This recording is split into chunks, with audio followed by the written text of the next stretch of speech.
এজন্য রব্বুল আলামিন বলছেন কি, ফাইদা কুদিয়াতিস সালাতু ফান্তাশিরু ফিল আরদি ওয়াবতাগু মিন ফাদলিল্লাহ ওয়াযকুরুল্লাহা কাসীরান লাআল্লাকুম তুফলিহুন।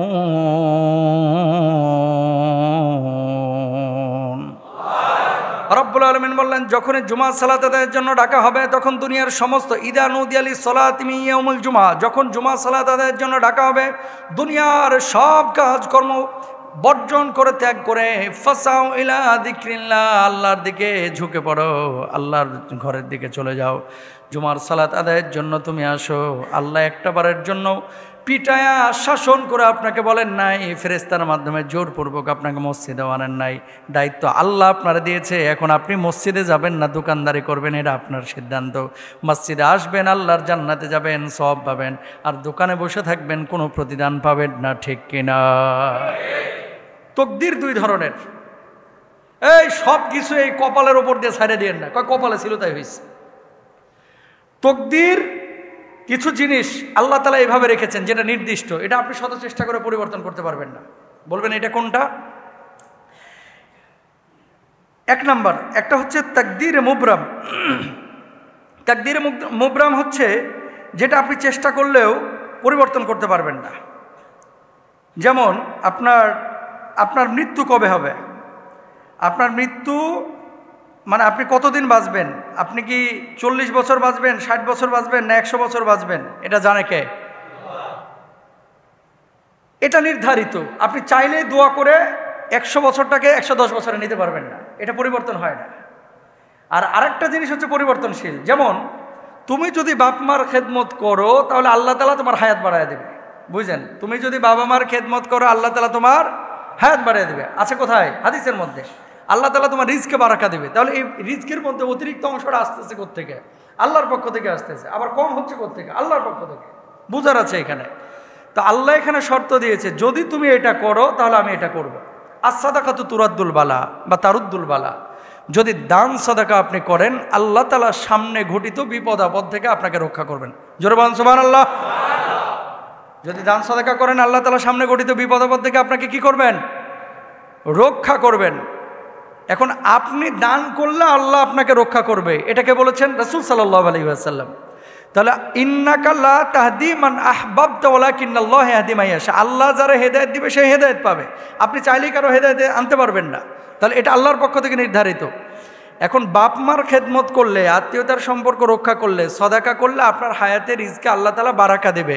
তার মানে যদি এটা করেন তাহলে আল্লাহ তাআলা আপনার ওটা দিবে। তাহলে এটাও আল্লাহর ফয়সালা। তার মানে কি এই বিষয়টা পরিবর্তনশীল, যদি আপনি করেন পরিবর্তন হবে। তাহলে তাকদীরের মানে ভাগ্যের একটা লিখন হচ্ছে নির্ধারিত, যেটা কখনো পরিবর্তন হবে না।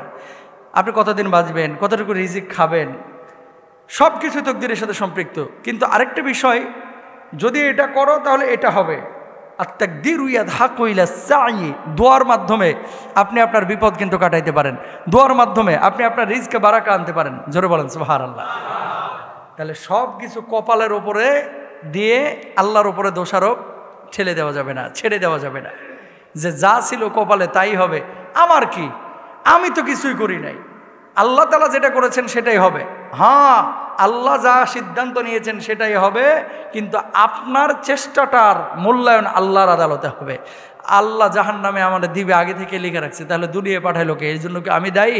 আরে দুনিয়া হচ্ছে পরীক্ষার স্থান, পরীক্ষার জন্যই, মূল্যায়ন করার জন্যই, ফলাফল নির্ধারণের জন্যই আল্লাহ তাআলা দুনিয়ায় দিয়েছেন। জোরে বলেন সুবহানাল্লাহ। প্রিয় ভাইরা আমার, এখানে যারা আছেন আপনারা একজনও কিন্তু হিন্দু, খ্রিস্টান, বৌদ্ধ বা অমুসলিম কেউ কিন্তু আপনারা নাই। আছেন কেউ এরকম? সব মুসলমান না? মুসলমান। দাবি আপনি করছেন মুসলমান, কিন্তু আপনার চলন বলন কথন হাদিসের ভাষ্য অনুসারে, কোরআনের আয়াতের অনুসারে আপনার পারিপার্শ্বিক অবস্থা 13টি গুণ যদি আপনার ভিতরে থাকে, আপনার বাড়ির মধ্যে আপনার চলনে বলনে কথনে শয়নে স্বপনে এই 13টি বৈশিষ্ট্য যদি আপনার ভিতরে থাকে, জেনে নেবেন আপনি আসল প্রকারের মুমিন। সুবহানাল্লাহ বলেন। এটা আমার কথা না, স্বয়ং আল্লাহর হাবিব সাল্লাল্লাহু আলাইহি ওয়াসাল্লাম তিনি বলে দিয়েছেন যে মুমিনের ঘরের বৈশিষ্ট্য হবে 13টা। কয়টা? আল্লাহ রাব্বুল আলামিন কেন দিয়েছেন ঘরটাকে, আগে এটা খেয়াল করেন। সূরা আন-নাহলের 80 নম্বর আয়াতে আল্লাহ তাআলা বলছেন, ওয়াল্লাহু জাআলা লাকুম মিন বুয়ুতিকুম সাকানা। আমি আল্লাহ রাব্বুল আলামিন তোমাদের ঘরগুলোকে অবস্থানের জায়গা হিসেবে বানিয়েছি। বলুন সুবহানাল্লাহ। বাড়ি বানিয়েছেন আল্লাহ রাব্বুল আলামিন। ঘর নির্মাণের মানসিকতা, টেন্ডেন্সি, চেতনা, বুদ্ধি, কৌশল শিখিয়েছেন আল্লাহ তাআলা। খেয়াল করেন, এই ঘর নির্মাণের জন্য আল্লাহ রাব্বুল আলামিন বানিয়েছেন যে ঘরের মধ্যে তোমরা বসবাস করবা, অবস্থান করবা। এই ঘরের মধ্যে কিভাবে বসবাস করবেন, কিভাবে ঘর নির্মাণ করবেন, সেই বুদ্ধি আল্লাহ রাব্বুল আলামিন দিয়েছে মানুষকে। সেই বুদ্ধি আল্লাহ দিয়েছেন পশু পাখিকে। পশু পাখি দেখবেন এলাকার মধ্যে ওই ধানের খড় থেকে, গমের খড় থেকে ছোট্ট ছোট্ট খড়খোটা নিয়ে এসে পাখির বাসা বানায়। একটা পাখির বাসা বানাইতে অনেক সময় 3 দিন, 4 দিন, 5 দিন, 7 দিন পর্যন্ত লেগে যায়। একটা বাসা বানাচ্ছে। বাবুই পাখির বাসা আপনারা দেখেছেন, কাকের বাসা দেখেছেন, শালিক পাখির বাসা দেখেছেন, ঘুঙুর বাসা দেখেছেন, ডিম পাড়ে। এই বাসাগুলোর মধ্যে যেই টেকনোলজি তারা ব্যবহার করে, অনেক সময় বিজ্ঞান পেরেশান হয়ে যায়। এই টেকনোলজি এদের ভিতরে মাথায় দিল কে? এদের মাথার মধ্যে এই টেকনোলজির বুদ্ধি দিয়েছেন যিনি, তিনি হচ্ছেন একমাত্র আমার আল্লাহ। জোরে বলেন না সুবহানাল্লাহ। পাখির বাসা দেখছেন না? আর ওই ঝুলে ঝুলে যে তাল গাছ থেকে গ্রামগঞ্জে বড় বড় বাসা আগে দেখা যেত, এখন তো কম দেখা যায়। বাবুই পাখি, হ্যাঁ। তারপরে এই যে আম গাছে, কাঁঠাল গাছে, এই ছোট্ট একটা জায়গায় কি সুন্দর মেকানিজম, ঝড় বাতাস এই বাসা ফেলতে পারে না। আল্লাহ সুবহানাহু ওয়া তাআলা এই কলা কৌশল মানুষের মেধার মধ্যে দিয়েছে। সুবহানাল্লাহ বলেন না। তো পশু পাখির ভিতরে এই আকল বুদ্ধি যিনি দিয়েছেন তিনি কে? আল্লাহ। তো এই আকল যিনি দিলেন, সেই পশুকে এখন মানুষ যদি বলে যে স্রষ্টা, সেই গাছকে মানুষ যদি বলে, ওই যে দেখলেন না কিছু কিছু নাস্তিক আছে, হে বটবৃক্ষ আমাকে ক্ষমা করে দিও। বটবৃক্ষ ক্ষমা করার কে? নাউজুবিল্লাহ বলেন না। এই মহাবিশ্বের সব কিছু এমনি এমনি হয়েছে। জোরে বলেন নাউজুবিল্লাহ। তো ঘর যে আল্লাহ সুবহানাহু ওয়া তাআলা বানানোর কৌশল দিয়েছে, ঘরের কিছু বিষয় আছে। আপনি যে ঘরের মধ্যে ঢুকবেন, ঘরের মধ্যে থাকবেন, 13টা বৈশিষ্ট্য আপনার ভিতরে থাকতে হবে। 1 নম্বর, বুখারীর হাদিস, আল্লাহ রাসূল সাল্লাল্লাহু আলাইহি ওয়াসাল্লাম কি বলছেন?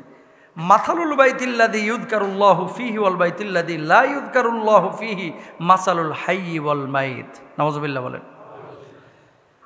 আল্লাহর নবী সাল্লাল্লাহু আলাইহি ওয়াসাল্লাম বলছেন, 1 নম্বর মুমিনের ঘরের বৈশিষ্ট্য হচ্ছে সেই ঘরের মধ্যে আল্লাহর আলোচনা হবে, জিকির হবে, কোরআন তেলাওয়াত হবে। সেই ঘরের মধ্যে আল্লাহকে স্মরণ করা হবে। যেই ঘরের মধ্যে আল্লাহ রাব্বুল আলামিনের জিকির হবে, আল্লাহর আলোচনা হবে, কোরআনের তেলাওয়াত হবে, এই ঘরটা হচ্ছে জীবিত ঘর। আর যেই ঘরের মধ্যে সমস্ত জিনিসগুলো হবে না, শুধু গান বাজনা হবে, ঢোল তাবলা হবে, দুনিয়াবি আলাপ আলোচনা হবে, ওই ঘরটা হচ্ছে মৃত ঘর। আর মৃত আর জীবিত সব সময় কখনোই কিন্তু একরকম হয় না, ঠিক কিনা? মরা মানুষের যেমন কোনো দাম নাই, দুনিয়ার জিন্দগিতে মানুষ পেরেশান হয়ে যায়, কত তাড়াতাড়ি তারে দাফন করতে পারবে। জীবিত মানুষের যেমন দাম আছে, মূল্য আছে, আল্লাহ রাব্বুল আলামিনের আদালতে যেই ঘরের মধ্যে জিকির হয়, কোরআন তেলাওয়াত হয়, ওই ঘরের মূল্যটা হচ্ছে জীবিত মানুষের মতো। আর যেই ঘরের মধ্যে কোরআন তেলাওয়াত হয় না, জিকির আজকার হয় না, ওই ঘরটা হচ্ছে মুর্দার মতো। বলুন নাউজুবিল্লাহ।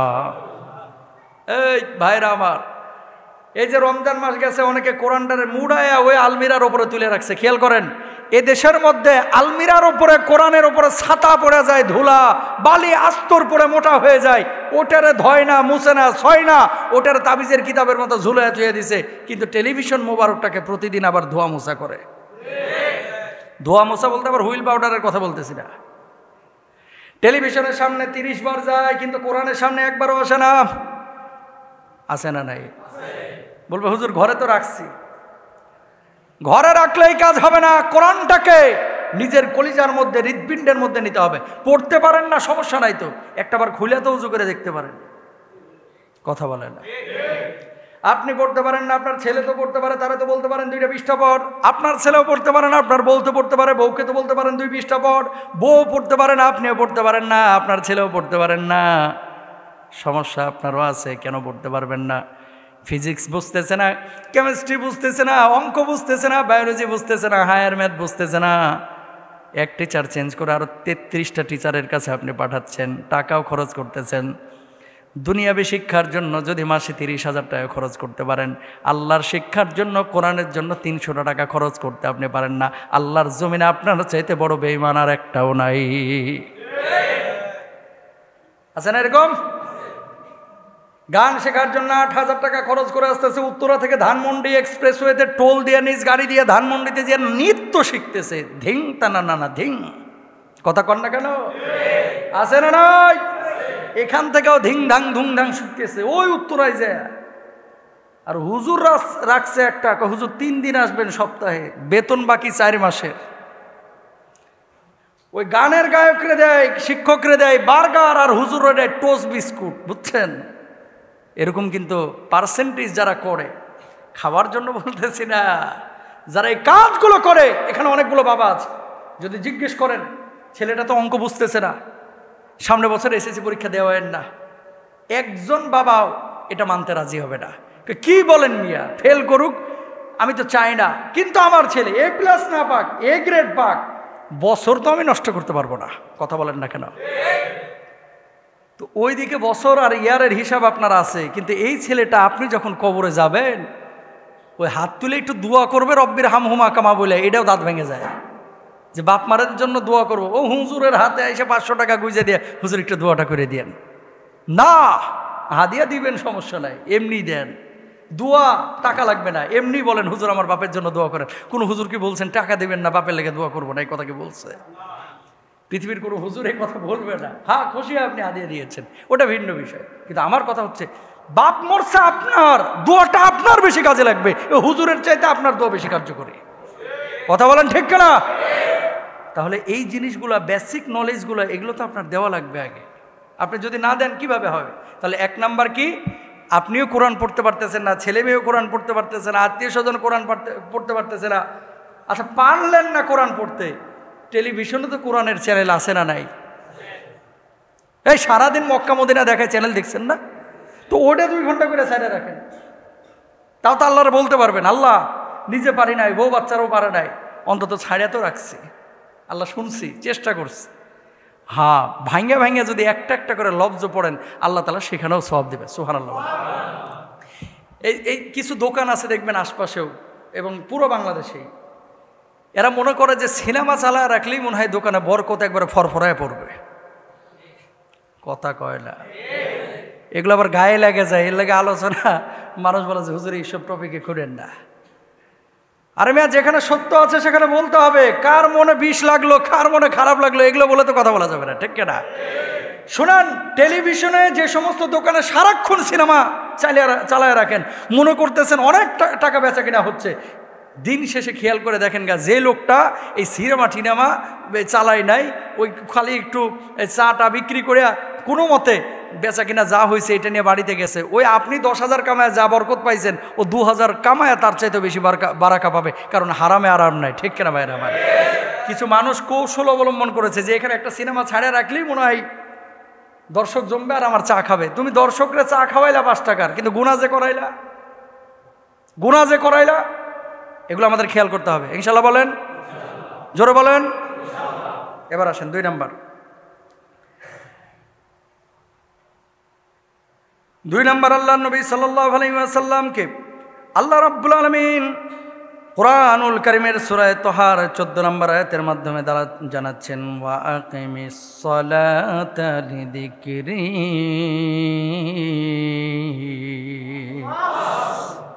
আমার শরণার্থে নামাজ কায়েম করো। আল্লাহ নবী আরো বলছেন, ঘরগুলোকে কবরস্থান বানায়ো না। কবরস্থান বানানোর মানে কি? কবরস্থান বানানোর মানে হচ্ছে ঘরগুলোতে নামাজ ছাড়া কোনো ঘরে তোমরা থাকো না। এখন আপনি বলবেন, হুজুর নামাজ তো পড়তে হয় মসজিদে, জানি, ঘরে কেন নামাজ পড়বো? একটা জিনিস আমরা অনেকেই হয়তো বা জানি না, সুন্নত এবং নফল নামাজ ঘরে পড়া উত্তম, মসজিদে পড়া অনুত্তম। আল্লাহু আকবার বলেন। সুন্নত এবং নফল কোথায় পড়া উত্তম? আর মসজিদে পড়বেন কি? ফরজ। ইমাম সাহেব 1:30টার আগে এসে দাঁড়ায় গেছে জামাতে, কিরে ইমাম কি সুন্নত পড়ে না? অনেকে সন্দেহ করে, তার মানে কি ইমাম সাহেব সুন্নত পড়ে নাই? ইমাম সাহেব মাসালা জানে, চান্দু তুমি মাসালা জানো না। ঘরে পড়ে আসবেন সুন্নত নামাজ, ইনশাল্লাহ বলেন। লাভটা কি? কয়েকটা লাভ আছে। ওরে ভাই একটু গরম লাগছে, কি হয়েছে? এসি তো চলতেছে, সমস্যা নাই, এদিকে তাকান, ওইদিকে না তাকায়া। টিস্যু দেন তো হুজুর।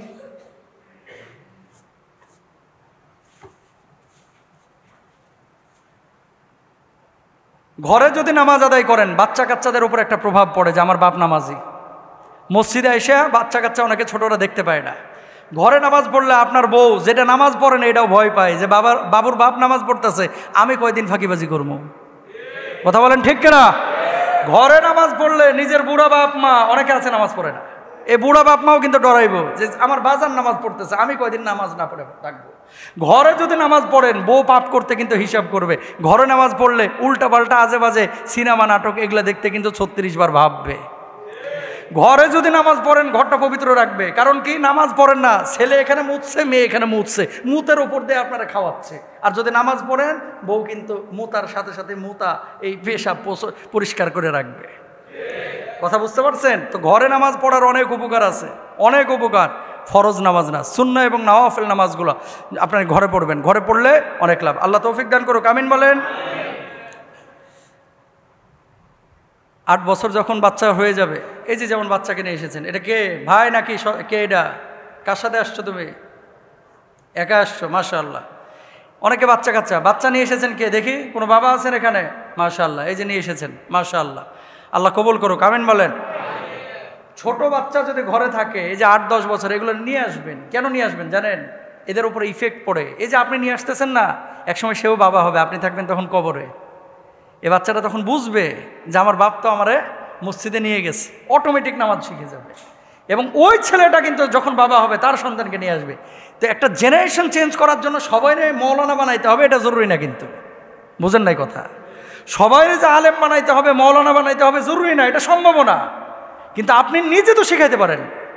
আলহামদুলিল্লাহ, অন্য মসজিদে বুড়ারা কিন্তু স্যাত করে উঠে বাচ্চা কাচ্চা দেখলে, এই মসজিদে এই সুযোগ কিন্তু নাই। কথা বলেন ঠিক না? এই মসজিদে যত পারেন বাচ্চা কাচ্চা নিয়ে আসবেন। আর কেউ যদি স্যাত করে উঠছে, ওরা আমার কাছে ধরে নিয়ে। কারণ কি? আপনার সাথে রাজনীতি করার জন্য আমি আসি নাই, দলিল নিয়ে কথা বলতে এসেছি। আল্লাহ নবী জুমার খুতবা দিচ্ছে, হাসান হুসেন দৌড়া এসে নবীজি জুব্বা টানতেছে, এই না না কি একটু থামেন। নানাই থামছে, খুতবা বন্ধ করে কপালে 2 জনের 2টা চুমু দিছে, আবার পাখির মতো ফুরুত করে উড়ে চলে গেছে। পোলাপান যেগুলো করে, সুবহানাল্লাহ কন। এরপরে নবীজি আবার খুতবা শুরু করেছেন, 1-1.5 মিনিটের গ্যাপ। নবীজি সেজদায় গিয়েছেন, নাতি এসে ঘাড়ের উপরে চড়ে গেছে, উঠে গেছে। সাহাবীরা মনে করছেন কি ব্যাপার, নবীজি মাথা উঠান না কেন? নবীজির কি ইন্তেকাল হয়ে গেছে? আল্লাহু আকবার। সাহাবীরা অনেক দীর্ঘ সিজদা হয়ে গেছে, ওই যে বাচ্চা ঘাড়ের উপরে উঠে গেছে, এখন মাথা তুলতে পারতেছেন না, মাথা তুললে হয়তো বা পড়ে যেতে পারে। সাহাবী উঠে দেখে যে বাচ্চা ঘাড়ে, বাচ্চা যখন সাইডে সরলো নবীজি মাথা উঠাইলো। আল্লাহু আকবার বলেন। আর বাংলাদেশের কোনো হুজুর খতিব যদি এই কাজ করতো, কমিটির লোকজন করতো, হুজুর আসরের আগে যেন মসজিদ ত্যাগ করেছেন এটা শুনতে পাই। কথা বলেন না কেন? মিয়া জুমার খুতবা দিতে এসে নাতির আদর মারান, কথা কন না কেন? মাসালা বোঝে না। এই যে এলাকার মধ্যে বাচ্চা কাচ্চা মসজিদে আর না আসবে, ওই এলাকায় ডাকাত তৈরি হবে বেশি। যে এলাকায় যত মুসল্লি বাড়বে সে এলাকায় পাপ তত কমবে। বুঝতে পেরেছেন? পারলে মসজিদের ওই কোনায় জিলাপি, ওই মরা মানুষের লেগে খাওয়ানোর দরকার নাই, 2-3 কেজি জিলাপি ওখানে রাখবেন বাচ্চা কাচ্চার জন্য, আপনাদের জন্য। যে নামাজে এসেছে এই বাচ্চা কাচ্চাগুলো যখন বাড়িতে যাবে জায়েজ নিয়ে চলে যাবে, এটা জায়েজ আছে কিন্তু। কথা বুঝতে পেরেছেন? উৎসাহ দেওয়ার জন্য সাইকেল দেন, ফুটবল দেন, বাইরে হচ্ছে সামর্থ্য থাকলে। চকলেট রাখেন, যেটা আরব বিশ্বের এরা করে, খেজুর রেখে দেয়, পানি রেখে দেয়। যারা হজ্জে গিয়েছেন দেখেছেন। কেন? মানুষ যাতে করে উৎসাহী হয় এবং এটা একটা জান্নাতি পরিবেশ, এটা যেন বজায় থাকে। না তো মোগর নিয়ে দাঁড়ায় থাকে, তুই কার বলারে? কথা বলেন না কেন? আছে না নাই? এগুলো করবেন না। তবে হ্যাঁ, এখানে একটা বিষয় আছে। এই যে ছেলেটা যেমন চুপ করে বসে আছে, এই বাচ্চাগুলো কিন্তু চুপ করে বসে আছে।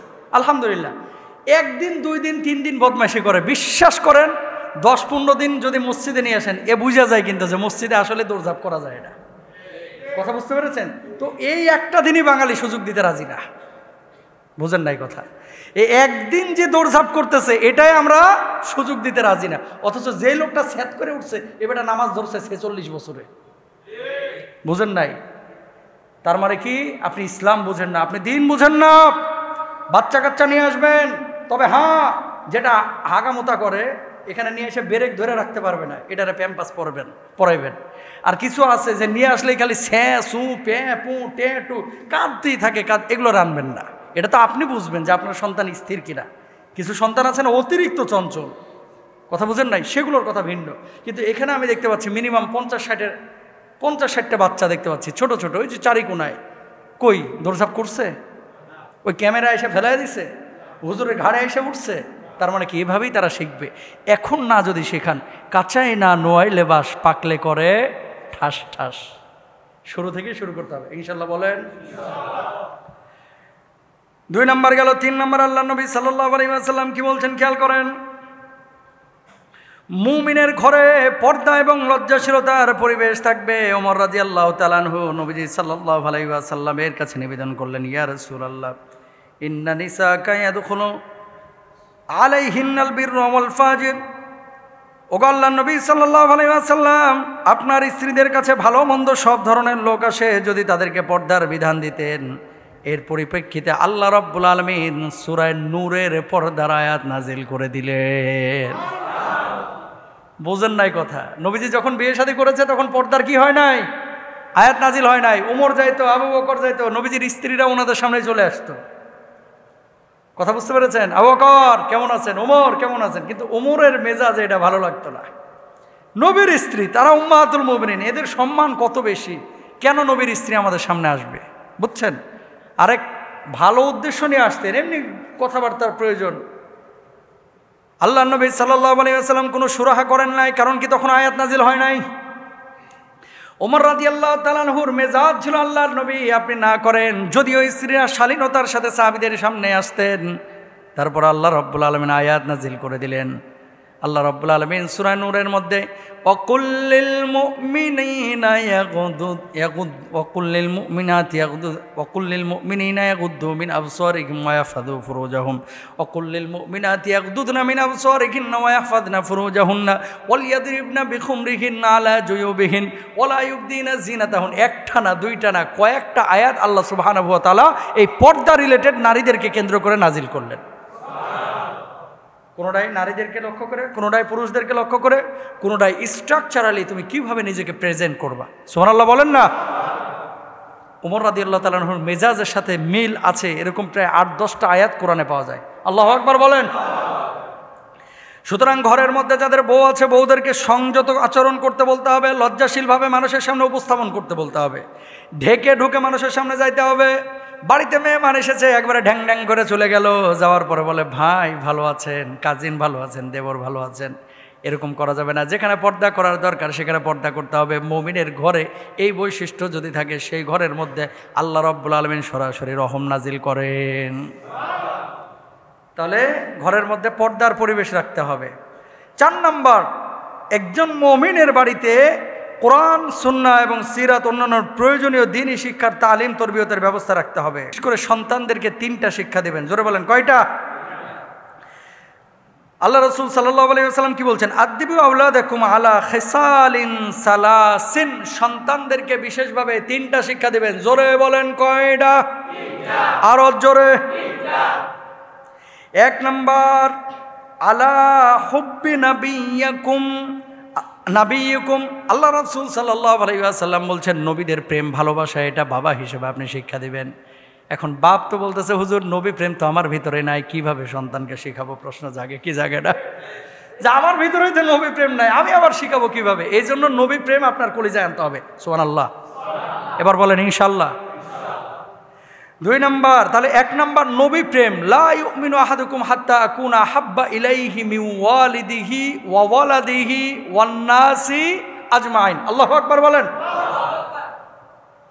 ততক্ষণ পর্যন্ত কেউ পূর্ণাঙ্গ মুমিন হতে পারবে না যতক্ষণ না নিজ নবীকে, আল্লাহকে নিজের সন্তান সন্ততি সম্পদের চাইতে বেশি ভালো না বাসতে পারবে। সুবহানাল্লাহ। তো সন্তানকে বোঝাবেন, বাবা নবীর জন্য কখনো যদি রক্ত দেওয়ার প্রয়োজন হয় রক্ত দিবা, নবীর সুন্নাহকে গলায় আঁকড়ে ধরবা, নবীর সুন্নাহকে কলিজায় সেটে নিবা, নবীর সুন্নাহের জন্য যদি জীবন দেওয়ার প্রয়োজন হয় অকপটে জীবন দিয়ে দিবা। বাবা হিসেবে নিজেকে গর্বিত মনে করবো। ঠিক কিনা? দরকার আছে না এগুলো? নবীর প্রেমের জন্য যেখানে যদি জীবন দেওয়ার প্রয়োজন হয় তুমি জীবন দিবা। আপনি আদর্শ বাবা যদি সন্তানকে এমন কথা বলতে পারেন। অধিকাংশ বাপ মা ধিন তানা ধানা ধানা এগুলো শেখায়, কিন্তু এগুলো শেখায় না, ঠিক না? কয়দিন ফিজিক্স কেমিস্ট্রি বায়োলজি শেখাচ্ছেন, কোনো সমস্যা নাই, দুনিয়াবি শিক্ষা জায়েজ, বিজ্ঞানের শিক্ষা জায়েজ। ওইদিকে আপনি 10টা বছর 11টা বছর খরচ করতেছেন, কিন্তু দিনের জন্য একটা মাস আপনি খরচ করলেন না, জবাব দিতে হবে আল্লাহর কাছে, ঠিক কিনা? 2 নম্বর, আল্লাহ নবী সাল্লাল্লাহু আলাইহি ওয়াসাল্লাম বলেছেন ওয়া হুব্বি আহলি বাইতিহি, নবী পরিবারের সদস্যদের ভালোবাসা তাদের কলিজার ভিতরে দিতে হবে, শেখাইতে হবে। সুবহানাল্লাহ বলেন। 3 নম্বর, ওয়া আলা কিরাতিল কোরআন, কোরআন শেখাইতে হবে। হুজুর আমার সন্তানকে তো মুয়াজ্জিন রেখে ইমাম রেখে কোরআন শিখাইছি। অনেক বাপ মা আছে সন্তানকে 1 খতম কোরআন পড়ায়, মনে করে যাক আলহামদুলিল্লাহ জান্নাত তো পেয়ে গেলাম। না না না, কোরআন শুধু পড়ার কিতাব না, কোরআন বোঝার কিতাব। কোরআন দৈনন্দিন জীবনে কার্যক্ষেত্রে কোরআনের বিধানকে বাস্তবায়িত করার কিতাব হচ্ছে কোরআন, ঠিক কিনা? এই কোরআন শেখানোর মানে কি জানেন? হালাল হারাম শেখানো, যা আল্লাহ বৈধ করেছে এগুলো শেখানো, যা আল্লাহ অবৈধ করেছে এগুলো শেখানো, যে এগুলো করবি না এগুলো করবি। সুবহানাল্লাহ বলেন। কোরআন শেখান। মনে রাখবেন, কোরআন শেখাতে গিয়ে যে 10টা টাকা খরচ করেছেন, ফ্রি তো আপনারা কেউ পড়াবে না। ফ্রি পড়ানোর জন্য অনেক জায়গা আছে, সে জায়গায় যেতে হবে। কিন্তু বাড়িতে একজন টিচার নিয়ে এসে আপনি বলবেন যে হুজুর আল্লাহর মাল, আল্লাহর এলেম, এটা পড়াইতে আবার টাকা রাখতেছেন কেন? তো হুজুর কি হাওয়া খেয়ে চলবে? হুজুর চলবে কিভাবে? কই ফিজিক্স কেমিস্ট্রিওয়ালাদের তো এই কথা বলেন না। বরং ওখানে এক সাবজেক্টে যদি 3000 দেন, আরবির জন্য দেওয়া উচিত 4000। বুঝছেন কেন? এটা আল্লাহর কোরআন, এটা হুজুরের কোরআন না। বুঝতে পেরেছেন তো প্রিয় ভাইরা আমার? যে কথা বলছিলাম, কোরআন শুধু পড়ার আর কোরআন শুধু তেলাওয়াতের কিতাব না। হুজুর যখন পড়াচ্ছে সে হুজুরকে বলবেন যে হুজুর মাঝে মাঝে কোরআনের মেসেজগুলো একটু দিবেন, মাঝে মাঝে একটু মেসেজগুলো দিবেন যে আল্লাহ এই আয়াতে কি বলেছে, নবী এখানে কি বলেছে, আল্লাহ এখানে কোন ঘটনা কিসের জন্য বলেছে, এগুলো মাঝে মাঝে হুজুরকে বলতে বলবেন, তাহলে বাচ্চাটা শিখবে। আর কোরআনকে তো এখন বানাইছে মুর্দা মানুষের কিতাব, কোরআনকে বানাইছে মানুষ এখন তাবিজের কিতাব। কথা বলে না। মানুষ মরে গেছে, মাদ্রাসার ছাত্র নিয়ে এসে বাস গোল করে পড়ায় দিতেছে, বসায়া হুজুর একটু 1 খতম পড়িয়া দেন। আর যেই মুর্দার পাশে বসে কোরআন পড়া হচ্ছে, এই মুর্দা হয়তো বছরে খালি 5টা জুমার নামাজ পড়েছে, এরকম লোকও আছে না নাই? তো ওর কাছে বুকে যদি কোরআন বাইন্ডাও দেওয়া হয় যে কবরে এই কোরআন সহতরে দাফন করলাম, তাও মাপ পাবে না। কথা বুঝতে পেরেছেন? আল্লাহ হেদায়েত দান করুক, বুঝ দান করুক। তাহলে এই 3টা জিনিস সন্তানদেরকে শেখাতে আল্লাহ রাসূল সাল্লাল্লাহু আলাইহি ওয়াসাল্লাম নিজে শিখিয়েছেন, বলেছেন। 1 নাম্বার কি? আল্লাহর নবীর প্রেম। আল্লাহর নবীর প্রেম ভিতরে থাকলে আল্লাহর প্রেম আসবে না? আসবে। আল্লাহর নবীর পরিবারের প্রেম, তারপর হচ্ছে কোরআনের শিক্ষা। এই 3টা জিনিস প্রত্যেকটা বাপ মা তাদের সন্তানকে শেখাবেন। সবাই বলেন ইনশাআল্লাহ। এরপর আল্লাহর নবী সাল্লাল্লাহু আলাইহি ওয়াসাল্লাম বলছেন 5 নম্বরে একজন মুমিনের বাড়িতে মেহমানদারির ব্যবস্থা থাকবে। মান কানা ইউমিনু বিল্লাহি ওয়াল ইয়াউমিল আখির ফালইউযি জারাহু ওয়া মান কানা ইউমিনু বিল্লাহি ওয়াল ইয়াউমিল আখির ফালইউকরিম যায়ফাহু। বলুন সুবহানাল্লাহ। আল্লাহর নবী সাল্লাল্লাহু আলাইহি ওয়াসাল্লাম বললেন, যে ব্যক্তি ঈমান এনেছে, আখিরাতের প্রতি বিশ্বাস স্থাপন করেছে, শেষ দিবসকে যে বিশ্বাস করে, সে যেন তার প্রতিবেশীকে কষ্ট না দেয়। আর যে ব্যক্তি আখিরাতকে, কিয়ামতকে বিশ্বাস করে, সে ব্যক্তি যেন তার বাড়ির মেহমানকে সম্মান ইজ্জত করে, সম্মান করে। বলুন সুবহানাল্লাহ। এটা বড় সমস্যা আমাদের বাংলাদেশে। এখন কিন্তু মেহমানের ক্যাটাগরি চেঞ্জ হয়েছে। এই গ্রামগঞ্জে যে আপনারা যান আমের সময়, কাঁঠালের সময়, যে বাড়িতেই যান, বিশেষ করে আমাদের উত্তর অঞ্চলে আম বাগান যদি কারো থাকে, ওই গেলেই ভাই বস 2টা আম খাইয়া যা, ভাই বস গাছের কাঁঠাল পাকছিল 2টা কুয়া খাইয়া যা, বলে কি বলে না? জোরে বলেন। আর শহর, ঢাকা শহর, বিশেষ করে শহর কেন্দ্রিক এলাকায় মেহমান গেলে মুখটার উপরে যেন ঝামা পড়ছে, মেকি হাসি মারে, বুঝেন নাই? অন্তর থেকে হাসে না, মনে মনে অনেকে গালমন্দ করে। অনেকে, সবার কথা বলতেছি না, অনেকে বাজারে জিনিসপত্রের যে দাম, মেহমান আসার আর টাইম পাইল না, মনে মনে এরকম কথা বলে। ওরে ভাই, হাতটা জোর করে আপনারা বলতেছি, মেহমান তার রিজিক নিয়ে আসে, এটা আপনি জানেন না। খাওয়ার না আল্লাহ অন্য দিক দিয়ে পুষায়া দিবে। সুবহানাল্লাহ কোন? আল্লাহ নবীর কাছে একজন মেহমান আসলেন। নবীজি সাল্লাল্লাহু আলাইহি ওয়াসাল্লাম খেয়াল করেন, সাহাবীকে পাঠালেন ঘরের মধ্যে খবর নেওয়ার জন্য যে আমার বাড়িতে গিয়ে একটু খোঁজ নাও ঘরের মধ্যে কোনো খাবার আছে কিনা। নবীজির স্ত্রীরা উম্মাহাতুল মুমিনিনরা খবর পাঠালো, নবীজি ঘরের মধ্যে পানি ছাড়া কোনো খাবার নাই, মেহমানদারি করার মধ্যে কোনো খাবার নাই। বলুন আল্লাহু আকবার। আল্লাহ নবী তখন সাহাবীদেরকে বললেন, তোমাদের মধ্যে কেউ কে আছো যে তার ঘরের মধ্যে এই মেহমানকে নিয়ে গিয়ে মেহমানদারি করবে? একজন সাহাবী বললেন, ওগো নবীজি আমার ঘরের মধ্যে কোনো খাবার নাই, তবে বাচ্চাদের কিছু খাবার আছে। আল্লাহ নবী বললেন, দেখো চেষ্টা করে। ওই সাহাবী বললেন, ওগো নবীজি এই মেহমান মানে আল্লাহর মেহমান, মানে আপনার মেহমান, এই মেহমানকে খালি মুখে ফিরিয়ে দিতে পারবো না, আমার সঙ্গে পাঠান। ওই মেহমানকে বাড়ির মধ্যে নিয়ে গেলেন। বউকে বললেন, ঘরের মধ্যে কোনো খাবার আছে নাকি? কয় বাচ্চাদের সেই খাবারটাই আছে, আর কিচ্ছু নাই। কয় খাবারটাই তুমি রেডি করো। খাবার রেডি করা হলো। মেহমান বললেন, আমার সঙ্গে বসো। আমি বসতে চাই না, তুমি খাও, আমরা পাশের রুমে খাচ্ছি। বাচ্চাগুলোকে ঘুম পাড়িয়ে দেওয়া হলো। এখানে বাতি জ্বালানো হলো পাশের রুমেও, যাতে করে বুঝে তারাও খাচ্ছে, আসলে কেউ খাচ্ছে না। আর পুরো খাবারটা, বাচ্চাদের খাবারটা সহ এই মেহমানের মুখে তুলে দেওয়া হলো। বলুন আল্লাহু আকবার। সারা রাত বাচ্চাগুলো না খেয়ে থাকলো, এই দুইজন ব্যক্তিও না খেয়ে থাকলো। পরের দিন সকালে আল্লাহর নবী বিশ্বনবী সাল্লাল্লাহু আলাইহি ওয়াসাল্লামের দরবারে গিয়েছেন। যাওয়ার পর আল্লাহর নবী সাল্লাল্লাহু আলাইহি ওয়াসাল্লাম তার দিকে তাকিয়ে হাসলেন আর বললেন, তোমার রাতের আমলে আল্লাহ রাব্বুল আলামিন এত খুশি হয়েছেন, এত খুশি হয়েছেন যে আমার আল্লাহ রাব্বুল আলামিন কোরআনুল কারীমে আয়াত নাজিল করে দিয়েছেন, ওয়ায়ুসিরুনা আলা আনফুসিহিম ওয়ালাউ কানা বিহিম খাসাসা। বলুন আল্লাহু আকবার। নিজের প্রয়োজন থাকা সত্ত্বেও অন্যকে প্রাধান্য দিয়েছে। সুবহানাল্লাহ বলেন না? চিন্তা করতে পারেন, নিজের বাচ্চার খাবারটা বাচ্চাকে না খাওয়ায়া বহুত কষ্টে ঘুম পাড়াইছে, আর এই খাবারটা তুলে দিয়েছে।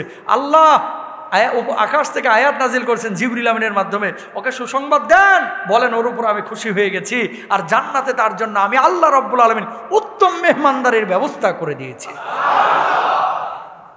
যেন তেন ব্যাপার মনে করতেছেন? যেন তেন ব্যাপার না প্রিয় ভাই না আমার। আল্লাহর নবী সাল্লাল্লাহু আলাইহি ওয়াসাল্লামের আরো অনেক হাদিস পাওয়া যায় এই সমস্ত বিষয় নিয়ে। মুসা আলাইহিস সালাতু ওয়াস সালাম, ইব্রাহিম আলাইহিস সালাতু ওয়াস সালাম, ওনারাও মেহমানদারি করেছেন। সাহাবীরা নবীজি সাল্লাল্লাহু আলাইহি ওয়াসাল্লামের সঙ্গে মেহমান হয়েছিলেন, এবং আল্লাহর নবী নিজে বলেছেন, খাবারের দস্তরখানে হাতের সংখ্যা বাড়াও, আল্লাহ রাব্বুল আলামিন তোমাদের উপরে বারাকার সংখ্যা বাড়ায় দিবে। এই হাতের সংখ্যা মানে কি? খাবারের সংখ্যা না কিন্তু। একজন মানুষের হাত কয়টা? তিনটা না? জোরে বলেন কয়টা? কথা বলেন। একজন মানুষের দুইটা হাত।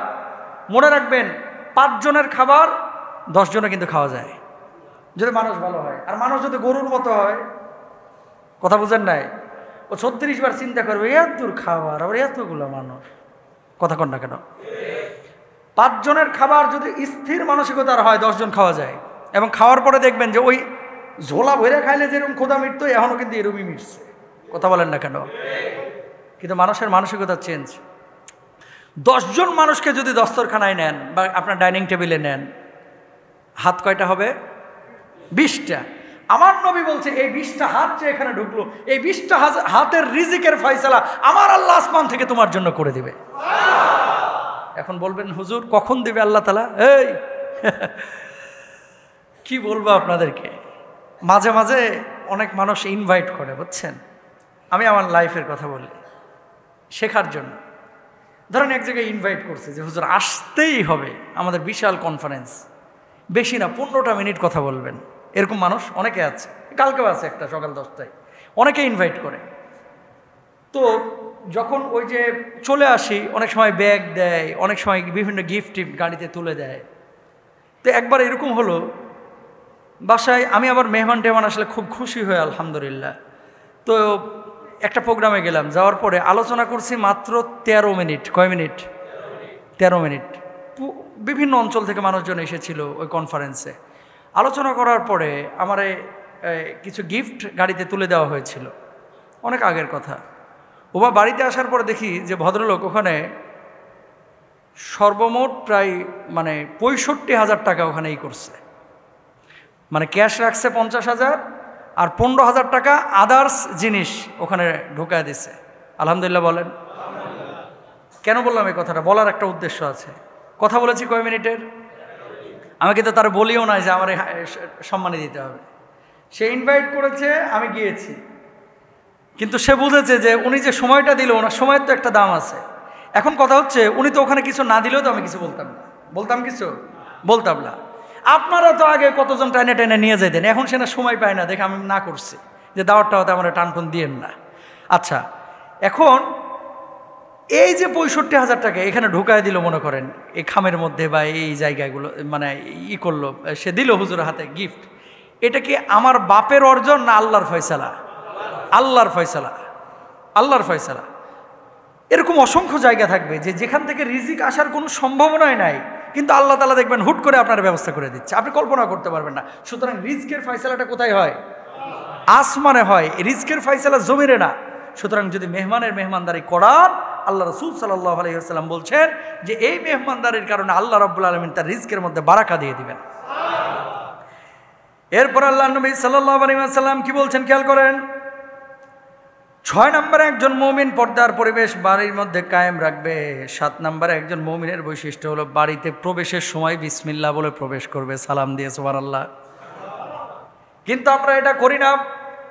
বাইরে আমরা সালাম কালাম দিই, বউকে সালাম দিতে লজ্জা লাগে, কথা কয় না। বাড়ির মধ্যে অনেকে সালাম দিতে, আরে বউকে আবার সালাম কেমনে দেবেন, ছোট হয়ে যাবো না, এরকম ভাবসাব আছে না অনেকের। না, নবীজি বাড়িতে ঢুকে বউদেরকে সালাম দিতেন এবং স্ত্রীরাও নবীজিকে সালাম দিতেন, সুবহানাল্লাহ বলেন না। ছেলেদেরকে সালাম দেবেন, মেয়েদেরকে সালাম দেবেন, সালামের প্রচলন করবেন, ঘরের মধ্যে বারাকা দিবেন আল্লাহ। বউকে সালাম দিতে, বাপ মাকে সালাম দিতে অনেকে আনইজি ফিল করে, লজ্জা করে। না, আফসুস সালাম। যত বেশি সালাম বউকে দিবেন, বউ যত বেশি সালাম আপনাকে দিবে, আপনি বাপ মাকে যত বেশি সালাম দিবেন, মানুষকে যত বেশি সালাম বেশি দিবেন, আল্লাহ রাব্বুল আলামিন আপনার হৃদপিণ্ডে, কলিজায়, আপনার মনের ভিতরে এবং তাদের হৃদয়ের মধ্যে আল্লাহ তাআলা ভালোবাসা বেশি ঢেলে দেবে। আর মানুষ তো ভালোবাসার কাঙ্গাল, মানুষ ভালোবাসার ভিখারি। ভালোবাসার জন্যই মানুষ কিন্তু এত কিছু করতেছে। বউ যদি আপনারা ভালোবাসা না দিত, আপনি সংসার রাখতেন না, আপনি রাখতেন না। এবং আপনি যদি বউরে ভালোবাসা না দিতেন, আপনি এই সংসার করতে পারতেন না। ছেলে মেয়েকে যদি আপনি ভালোবাসা না দিতেন, এই ছেলে মেয়ে মনে করতেছেন আপনার কাছে থাকতো, ঠুয়া মেরে ভেঙে যেত, ঠিক না? সুতরাং ভালোবাসা এটা বাড়ানোর জন্য মূল অস্ত্র হচ্ছে সালাম। বাড়িতে ঢুকে আজকে সালাম দেবেন না ইনশাল্লাহ? শরম করে তো, আগামী সময় জুমায় জিজ্ঞেস করে বসবো যে কে কে সালাম দিয়েছেন, ইনশাল্লাহ বলেন না? বুকে সাহস থাকবে তো ইনশাল্লাহ? চালু করে দেন, একবার চালু করলে হয়ে যাবে। হাত তুলেন দেখি কে কে সালাম দেবেন ইনশাল্লাহ। মাশাআল্লাহ, আল্লাহ কবুল করুক। হাত নামান, আল্লাহ কবুল করুক, আমিন বলেন। যদিও আমলটা ছোট, কিন্তু এটার অনেক বড় উপকার আছে ভাই, অনেক বড়। বউয়ের সাথে রাগারাগি হয়েছে মনে করেন, যে সালামটা দেবেন দেখবেন মুচকি হাসি দিয়ে রাগ গুচ্ছা সব পানি হয়ে যাবে, ঠিক না? ছেলে মেয়ের সাথে রাগ ছিল, ঘরে ঢুকে সালামটা দেওয়া মানে ছেলে মেয়েরা মনে করবে যে মনে হয় আব্বা আমারে সালাম দিচ্ছে, সুবহানাল্লাহ। সুতরাং সালাম এটা অনেক পাওয়ারফুল একটা অস্ত্র, আল্লাহ তাআলা তৌফিক দান করুক। তারপরে 8 নম্বরে ঘর থেকে বাইর হওয়ার সময় বিসমিল্লাহ বলবেন এবং যখন ঘরের মধ্যে যাবেন সালাম কালাম দিবেন। শয্যা যখন করবেন ঘরের দরওয়াজা বন্ধ রাখবেন, লাইটগুলো নিভে ঘুমাবেন। এটা বর্তমান বিজ্ঞানও কিন্তু একই কথা বলতেছে।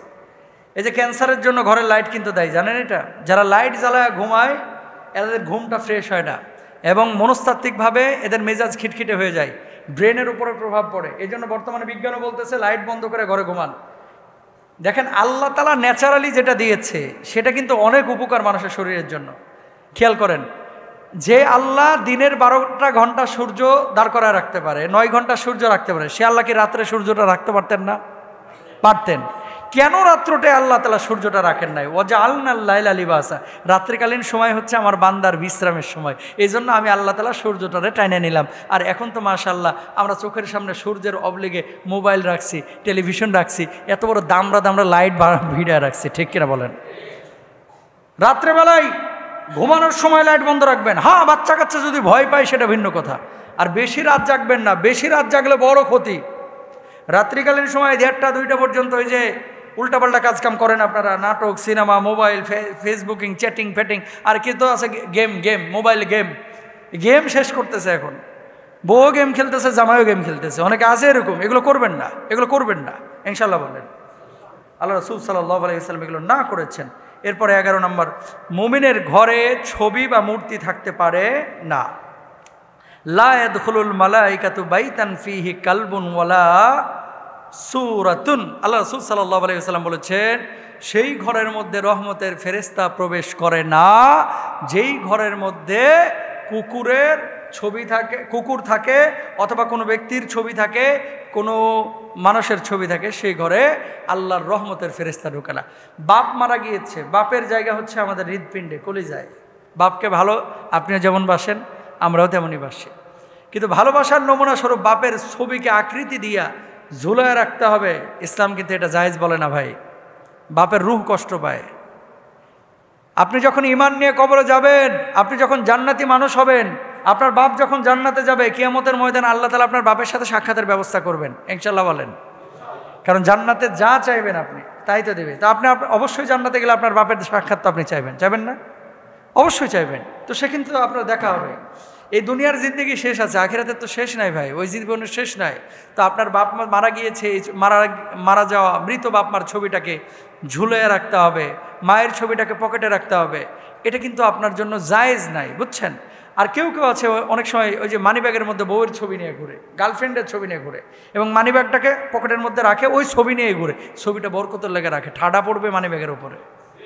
কথা বলেন ঠিক কিনা? কারণ মানিব্যাগের ছবি রাখলেই যদি বারাকা আসতো, তাহলে ছবির বান্ডিল নিয়ে ঘুরেন না, দেখি কয় টাকা কামাইতে পারেন। কথা বলেন ঠিক কিনা? এই সমস্ত ছবি মবি এগুলো পকেটে রাখবেন না, এই ঝুলায় রাখবেন না বাড়ি ঘরের মধ্যে। বাড়িতে একটা সুন্দর করে করছেন, ওই বাড়ির মধ্যে আল্লাহ লেখা রাখতে পারেন। কথা বুঝেন নাই? মক্কা মদিনার ছবিটা রাখতে পারেন, তাও এগুলো ইসলাম নিরুৎসাহিত করেছে, উৎসাহিত করে নাই। কিন্তু ওই ছবিতে ওই দাদার ছবি আর নিজের ছবি দোকানের সামনে, বাড়ির সামনে ঝুলায় রেখে দিছে, মানুষ এলাকা দিয়ে মানে হেঁটে যাচ্ছে, ছবিটাকে ফোকাসিং হচ্ছে। এই সমস্ত ছবি টবি আমরা রাখবো না। ঘরের মধ্যে কুকুর পালবো না, এটা একটা ফ্যাশন হয়ে দাঁড়াইছে। কিন্তু এখন কুত্তা পালন করে, এটা ফ্যাশন হয়ে দাঁড়াইছে। রাস্তার কুকুরকে খাবার দিলে সওয়াব হয়, খেয়াল করেন। শিকারির জন্য কুকুর আপনি ঘরে রাখতে পারেন, সেটা ভিন্ন জিনিস, জায়েজ। কিন্তু বাচ্চার মতো কুত্তাকে মহব্বত করতেছেন, বুঝেন নাই? যে বেডরুমে ঘুমায়, ছেলে ঘুমায়, ওই বেডরুমে কুত্তারা নিয়ে ঘুমায়। এটা জার্মানিতে জায়েজ, বাংলাদেশে এবং ইসলামে জায়েজ নাই। কথা বলেন ঠিক কিনা? নিজের এলাকার মানুষ খাইতে পায় না, নিজের আত্মীয় স্বজন গরিব মানুষ এলাকায় খাইতে পাইতেছে না, ওখানে 200 টাকা খরচ করেন। আর কুত্তার ভ্যাকসিনের জন্য, কুত্তার খাবারের জন্য 6000 টাকা, মাথার উপরে ঝাঁটার বাড়ি। মানুষের মনুষ্যত্ব, আগে মানুষকে ঠিক করো। কুকুরের জায়গা যেখানে আল্লাহ তাআলা রেখেছেন, সে অটোমেটিক কয়টা কুত্তার আপনি খাওয়াবেন? আপনি কি মনে করতেছেন কুত্তা না খাওয়াইলে কুত্তা সব মরিয়া সাব হয়ে যাবে মনে করতেছেন? আরে কথা বোঝে নাই। এই এলাকায় মিনিমাম 100 কুকুর আছে, ধরেন 2 কিলোমিটারের মধ্যে আছে কি না? আছে না নাই?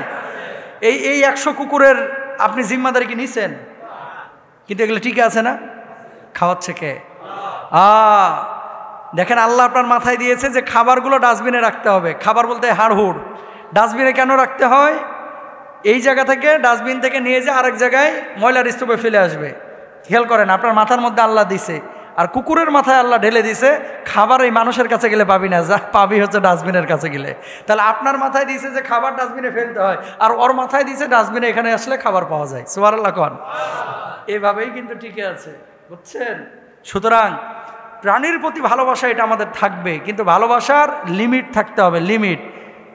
বউকে মূল্যায়ন করে না, কিন্তু কুত্তা নিয়ে ঘুরতেছে।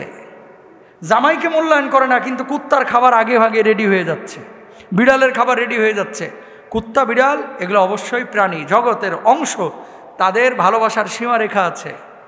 বেডরুমে কুত্তা নেওয়ার জন্য আল্লাহ বলে নাই, তবে বিড়াল জায়েজ আছে। আল্লাহ বুঝদান করুক। প্রিয় ভাইরা আমার, সবশেষ যে বিষয়টি আল্লাহ রাসূল সাল্লাল্লাহু আলাইহি ওয়াসাল্লাম বলেছেন, সেটি হচ্ছে একজন মুমিনের ঘরে বাদ্যযন্ত্র থাকতে পারে না। দেখেন, বাআসানি আল্লাহু রাহমাতান ওয়া হুদাল লিল আলামিন ওয়া বাআসানি লিমাহকিল মাআজিফ ওয়াল মাজামির। আল্লাহ আমাকে রহমত স্বরূপ দুনিয়ায় পাঠাইছে। খেয়াল করেন, রহমত এবং হেদায়েতের জন্য আল্লাহ আমাকে দুনিয়াতে পাঠাইছে, নবীজি বলতেছে। এবং আল্লাহ আমাকে দুনিয়াতে পাঠাইছে কিসের জন্য? আল্লাহ আমাকে দুনিয়াতে পাঠাইছে বাদ্যযন্ত্র, ক্রুশ এবং জাহিলি প্রথাকে ধ্বংস করে দেওয়ার জন্য। আল্লাহু আকবার। কে বলছেন? নবীজি নিজে বলতেছে। তাহলে বাদ্যযন্ত্র, এই সমস্ত ঢোল তবলা, এগুলো ঘরের মধ্যে রাখা যাবে না, ঘরের রহম নষ্ট হয়ে যাবে। ইনশাআল্লাহ বলেন। 13 নম্বর, একজন মুমিন বাড়িতে অপচয় অপব্যয় করতে পারে না। যতটুকু প্রয়োজন ততটুকুই একজন মুমিন খরচ করবে। আল্লাহ তাআলা আমাদের সবাইকে বোঝার তৌফিক দান করুন। আরো জোরে বলেন আমিন। হাদা মা ইনদি ওয়াল ইলমু ইনদাল্লাহ আলাইহি তাওয়াক্কালতু ওয়া ইলাইহি উনীব ওয়া আখির দাওয়ানা আলহামদুলিল্লাহি রাব্বিল আলামিন। আসসালামু আলাইকুম ওয়া রাহমাতুল্লাহি ওয়া বারাকাতুহু।